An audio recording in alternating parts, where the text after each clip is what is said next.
حضور فرماتے ہیں کچھ لوگوں کو اللہ قیامت میں بغیر حساب کتاب جنت میں داخل کرے گا، فرشتے پوچھیں گے پل صراط سے ہوا ہے؟ وہ کہیں گے دیکھی نہیں۔ میزان عمل تلوائے؟ وہ کہیں گے دیکھا ہی نہیں۔ کیسے آ گئے؟ تو کہیں گے خدا کے فضل سے آ گئے۔ فرشتے پوچھیں گے تمہارا عمل کیا تھا؟ وہ کہیں گے کچھ بھی نہیں، عام لوگوں کی طرح نماز پڑھتے تھے، روزہ رکھتے تھے، حج فرض ہوا تو کیا، زکوٰۃ اگر ہمارے اوپر لاگو ہوئی تو دی، عام روٹین کے معاملات۔ تو فرمائے اتنی بڑی فضیلت کے بغیر حساب کتاب جنت، کوئی تو وجہ ہوگی۔ تو بندے عرض کریں گے وجہ ایک ہی تھی کہ رب جو ہمارے حق میں فیصلہ کرتا تھا ہم اس پر راضی ہو جایا کرتے۔ علامہ اقبال نے ایک بات لکھی ہے، اقبال کہتے ہیں جب میں لندن میں وکالت کرتا تھا تو ایک خاتون تھی، لیڈی بارنس اس کا نام تھا، چھوٹے موٹے مقدمات لے کے وہ میرے پاس آتی تھی۔ بی بی ایک ہوٹل چلایا کرتی تھی، اس کا خامند جو تھا وہ فوج میں ملازم تھا۔ اقبال نے خود لکھا ہے، اقبال فرماتے ہیں کہ ایک دن وہ خاتون پھر کسی کیس کے سلسلے میں میرے پاس آئی، تو جب وہ آئی تو اس نے نقاب اوڑھا ہوا تھا، برقع کیا ہوا تھا۔ تو چونکہ اس نے نقاب اوڑھا تھا مسلمانوں کی نشانی تھی، نقاب اوڑھنا کن کی نشانی ہے؟ اللہ آپ کو خوش رکھے۔ تو کہتے ہیں وہ نشانی چونکہ اہل اسلام کی تھی تو مجھے تجسس ہوا۔ میں نے کہا لیڈی خیریت ہے؟ میم صاحبہ یہ برقع پہنا ہوا ہے؟ تو کہنے لگی ہنس کے اقبال مجھے پکا یقین تھا کہ آپ ضرور پوچھیں گے۔ تو میں نے کہا اچھا تو یہ برقع؟ تو کہنے لگی الحمدللہ میں مسلمان ہو گئی۔ تو میں نے فوراً کہا کہ آپ کا شوہر تو فوج میں ملازم ہے، فوجی کے لیے بدلنا اور پھر ملکی قانون اور یہ چیزیں۔ تو کہنے لگی اس نے مجھے کیا کہنا تھا، وہ خود کلمہ پڑھ گیا۔ تو کہتی ہیں میں اور متجسس ہوا، وہ کیس کی بات کرتی تو میرا تجسس بڑھ گیا۔ میں نے کہا تو کیس چھوڑ کے بتا کلمہ کیسے پڑھا؟ تو کہنے لگی اقبال اصل بات یہ ہے کہ میں نا بے اولاد تھی، خاوند بھی بڑے اچھے پیسے کماتا، میں خود بھی ہوٹل چلاتی، پر ڈپریشن اور ٹینشن اور بلا وجہ کی پریشانیاں جان نہیں چھوڑ۔ یہ ٹینشن اور ڈپریشن کا نا مجھے عربی ترجمہ کوئی نہیں ملا۔ یہ ڈپریشن اور ٹینشن کا نا میں نے تلاش کیا ہے، لیکن مجھے عربی لغت کے اندر ان کے معنی مجھے لگتا ہے کہ اس زمانے میں یہ چیزیں تھی ہی نہیں، ہوتی تو ان کا کوئی نام بھی، یہ آج ہے نا تو اس لیے آج کے زمانے میں ہی نام ہے مفت کا، مفت کی پریشانی۔ تو کہتی ہے مجھے ٹینشن اور ڈپریشن رہتی تھی ہر وقت، بڑی میں پریشان رہتی تھی۔ میرے ساتھ ایک عجیب واقعہ ہوا کہ میرے ہوٹل میں نا ایک بابا جی برتن مانجتے تھے، بوڑھے آدمی تھے، 70 سال کے قریب عمر تھی۔ ان کا ایک بیٹا تھا، ایک بہو تھی، ایک پوتا تھا، لیکن وہ بیچارے بیٹا بیمار رہتا تھا تو لہٰذا وہ خود مزدوری کرتے۔ کہتی ہیں ایک دن وہ بابا جی میرے پاس آئے، کہنے لگے میم صاحبہ 2-4 دن کی چھٹی چاہیے۔ تو میں نے کہا خیریت ہے؟ کہنے لگے میڈم میرا بیٹا فوت ہو گیا۔ بیٹا، آپ کو پتہ ہے باپ کا جنازہ پڑھنا آسان ہے، بیٹے کا جنازہ اٹھانا بڑا مشکل کام۔ کہتی ہے میں کچھ لکھ رہی تھی، میرے ہاتھ سے قلم گر گیا، میں نے خود گاڑی بھیجی، بابا جی گاؤں چلے گئے جہاں وہ رہتے تھے۔ کہتی 2-3 دن کے بعد میں اور میرا شوہر گئے تو رستے میں ہم باتیں کر رہے تھے کہ کیا تعزیت کریں گے، ایک ہی بیٹا تھا، کوئی رشتہ دار بھی نہیں، تو اس کی تو کائنات اجڑ گئی، کن لفظوں سے اسے تعزیت کیا کہیں گے۔ کہتے جب ہم گئے تو وہ ٹوٹی ہوئی چٹائی پہ بیٹھا تھا، کچھ لوگ قریب تھے، ہم نے جا کے کہا بابا آپ مسلمان ہیں، ہم آپ کو کیا نصیحت کریں، ایک ہی بیٹا تھا، کہ کس طرح کر کے ہم آپ کو تسلی دیں۔ تو کہتے ہیں اس نے آنکھیں کھولی، بوڑھی آنکھوں میں ایمان کی روشنی، کہنے لگا بی بی کیا تعزیت کی بات کرتی ہو، میں نے کوئی پیسے جمع کرا کے بیٹا لیا تھا، خدا نے فضل سے دیا تھا، عدل سے لے گیا ہے، میں اپنے رب کے فیصلے میں بڑا راضی ہوں، اللہ بڑا کریم ہے، وہ لے گیا، اس کا مال تھا۔ آپ یقین کریں ہمارے دیہاتی لوگ یہ کہا کرتے تھے، میں نے کانوں سے سنا ہے، ایک بوڑھے آدمی کا ایک دفعہ بیٹا فوت ہو گیا تو کسی نے اس سے کہا بابا چھوٹی عمر میں بچہ چلا گیا، تو مجھے لفظ نہیں بھولتے، کہنے لگے پتر اللہ دی فصل ہے، کچی وڈے تاویں ہو دی ہے۔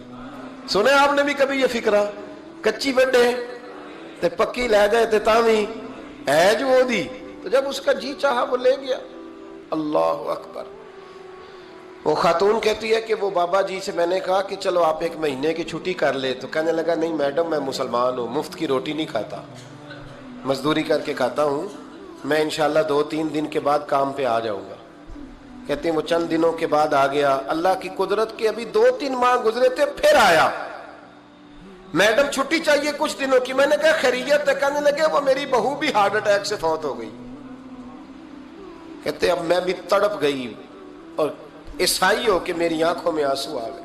میں نے کہا گھر کا دروازہ بند ہو گیا, اب یہ بیچارہ کیا کرے گا؟ وہ اپنے شوہر کے غم میں ہارٹ اٹیک سے فوت ہو گئی. کہتے ہم پھر 2-3 دن کے بعد تعزیت کے لیے گئے.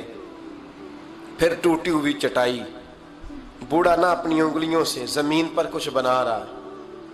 کہتی قریب گئی اور میں نے جا کے کہا بابا اب تو تسلی آپ نے خود ہی کرنی ہے, جو نظام تھا وہ تو ہو گیا. تو کہتے ہیں پھر اس نے آنکھیں کھولی, آسمان کی طرف دیکھا تو کہنے لگا بیٹی کوئی پریشانی نہیں, میرا بیٹا بغیر شادی کے بھی تو فوت ہو ہی سکتا تھا نا, بس میرے مالک نے جب چاہا جیسے چاہ ہوا. میں انشاءاللہ 2-4 دن کے بعد کام پہ آؤں گا. یہ میرا 3-4-5 سال کا پوتا ہے, ابھی اسکول داخل ہوا ہے, میں ساتھ لے آؤں گا, وہاں میرے ساتھ اوپر کوارٹر میں جہاں میں رہتا ہوں یہ بھی رہے گا.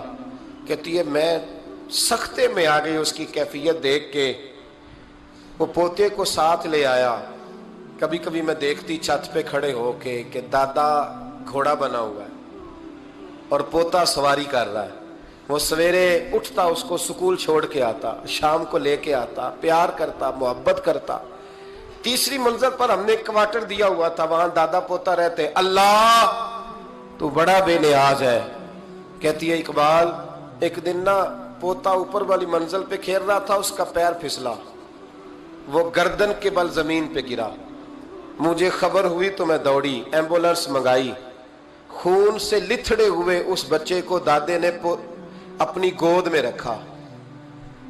اور جب ہم ہسپتال کی طرف گئے تو ہاسپٹل بعد میں آیا, جناب اسرائیل پہلے آ گئے اور کہتے ہیں وہ گود میں دم توڑ گیا. پھر دادے نے اسے اپنے ہاتھوں سے غسل دیا, پھر اس نے اپنے بوڑھے ہاتھوں سے قبر کھودی اور پھر مٹی ڈال کے کہنے لگا اِنَّ لِلَّهِ وَإِنَّا إِلَيْهِ رَاجِعُونَ. جے سونا ہی میرے دکھ وچ راضی, جے سونا ہی میرے دکھ وچ راضی. پھر سکھ نو چلے ڈاما. کہتے ہیں وہ مٹی ڈالی اس نے, اور جب وہ واپس پلٹا تو میں بازو سے تھام کے ہوٹل قریب لائی اور میں نے اس کے قریب کہا کہ بابا تو ٹوٹ گیا ہے, تو بکھر گیا ہے. مجھے محسوس ہوتا ہے کہ اب نہ تیری راتیں اور تیری صبحیں اور تیری شامیں غموں میں گزریں گی. تو کہتے ہیں یوں اس نے ہاتھ رکھے اور یوں آنسو چھٹک دیے. کہنے لگا میڈم کیوں میرے اندر کوئی عقیدہ نہیں, میں کوئی لوارث ہوں, میرا کوئی رب نہیں, میں کیوں پریشان رہوں گا؟ میں تو پکا ہوا پھل ہوں. تھوڑے دن گزرے گے قبر میں جاؤں گا, اور جب جنت میں جاؤں گا تو اللہ میری بیٹے سے بھی ملاقات کرائے گا, میرے پوتے سے بھی ملاقات کرائے گا, میرا رب ساری ملاقاتیں کرا دے گا. میں اپنے اللہ کی رضا پہ بڑا راضی ہوں. وہ خاتون کہتی ہے میرا اور میرے شوہر کا کلیجہ پھٹنے لگا. میں نے کہا بابا یہ جذبہ کہاں سے ملتا ہے, یہ سکون کہاں سے آتا ہے, یہ کیفیت کیسے ملتی ہے؟ مجھے کہنے لگا تو نے لینی ہے؟ میں نے کہا. تو کہنے لگا تو بھی گنبد خضرا والے نبی کا کلمہ پڑھ جا, تو بھی رسول اللہ کا کلمہ پڑھ جا.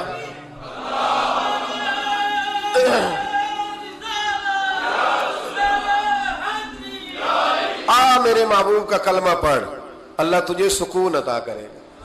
ایک حدیث نہ پڑھ لوں مسلم شریف سے, بخاری سے ایک حدیث نہ پڑھ لوں تاکہ یہ بات مضبوط ہو جائے.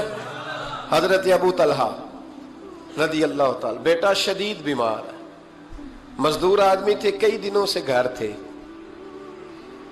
بیوی کہنے لگی اگر آپ گھر میں بیٹھے رہیں گے تو کھائیں گے کہاں سے, جاؤ آپ مزدوری کرو, میں بیٹے کو دیکھتی ہوں. ابو طلحہ مزدوری کرنے چلے گئے. شام کو آئے تو بیٹا فوت ہو چکا تھا. عورتیں بے حوصلہ ہوتی ہے نا اکثر, پر بیوی نے سفید کپڑا ڈال کے کمرے میں رکھ دیا. بیٹا, ماں اور بیٹا کو ناپ تکتا ہے رشتہ, بیٹے میں سفید چادر ڈال کے کمرے میں رکھ دیا. حضرت ابو طلحہ انصاری آئے, بیٹے کا کیا حال ہے؟ کہنے لگی اللہ کی رحمت میں ہے. اللہ کی, کیسا جملہ ہے, اللہ کی رحمت میں ہے. خامد نے کھانا کھایا, بیوی سے ملنے کو دل کیا تو ملاقات ہوئی. فارغ ہو کے بیٹھے تو خاتون اٹھ کے نا خاوند کے قریب گئی، اس کا ہاتھ تھاما، کہنے لگی نبی کریم علیہ السلام کے صحابی ہو، ایک مسئلہ دریافت کرنا تھا، بتاؤ گے؟ کہ پوچھو۔ کہنے لگی اگر کوئی آپ کے پاس امانت رکھوائے اور پھر اپنی امانت واپس مانگے تو کیا کرو گے؟ حضرت ابو طلحہ کہنے لگے پوچھنے والی کیا بات ہے، جس کی امانت ہے واپس کر دیں گے۔ اب زوجہ روئی، اب صبر والی بی بی روئی، اب ماں روئی، آنسو ٹپکے، آنچل سے پوچھ کے کہنے لگی ابو طلحہ وہ بیٹا بھی اللہ کی امانت تھا اور رب اپنی امانت لے گیا ہے، اٹھو غسل کفن کا بندوبست کرو۔ حضرت ابو طلحہ اٹھے، کامتے کامتے ہاتھوں سے غسل کفن دیا، مسجد نبوی میں پہنچے، محبوب کی بارگاہ میں عرض کیا تو رسول کریم فرمانے لگے تیرے اور تیری بیوی کے عمل سے اللہ بھی بڑا راضی ہے، اللہ کے رسول بھی بڑے راضی ہیں اور اللہ تجھے برکت عطا کرے گا۔ صحابہ کہتے ہیں پھر اللہ نے انہیں 9 بیٹے عطا فرمائے، پھر اللہ نے انہیں اللہ کی رضا پہ راضی رہنا سیکھو، اللہ کے قریب چلے جاؤ گے اللہ کی رضا پہ۔ حضرت سفیان ثوری دعا مانگ رہے تھے، یا اللہ راضی ہو جا، یا اللہ راضی ہو جا، یا اللہ راضی ہو جا، دعا مانگ رہے تھے۔ بی بی رابعہ بصری پردے کے پیچھے بیٹھی تھی، جب دعا لمبی ہو گئی تو کہنے لگی سفیان بس کر، کوئی اگلا لفظ بھی بول، بس کر۔ آپ فرمانے لگے تجھے کیا ہوا؟ تو کہنے لگی تو کب سے کہہ رہا یا اللہ راضی ہو جا، یا اللہ راضی ہو جا، پہلے اپنے دل پہ ہاتھ رکھ کے بتا تو اللہ سے راضی ہے؟ تو راضی ہے اللہ سے؟ تو روز نہیں کہتا پیسے نہیں ہے میرے پاس مجھے دے، تو روز نہیں کہتا یا اللہ فلانی چیز کوئی نہیں دے، اے اللہ فلاں کو دے دیا مجھے کیوں نہیں دیتا معاذ اللہ، تو روز شکوے نہیں کرتا؟ فرمایا پہلے تو راضی ہو جا۔ ترمذی شریف کی حدیث ہے، میرے نبی کریم علیہ السلام نے فرمایا تم اللہ کے دیے ہوئے تھوڑے رزق پہ راضی ہو جاؤ، اللہ تمہاری تھوڑی عبادت سے راضی ہو جائے۔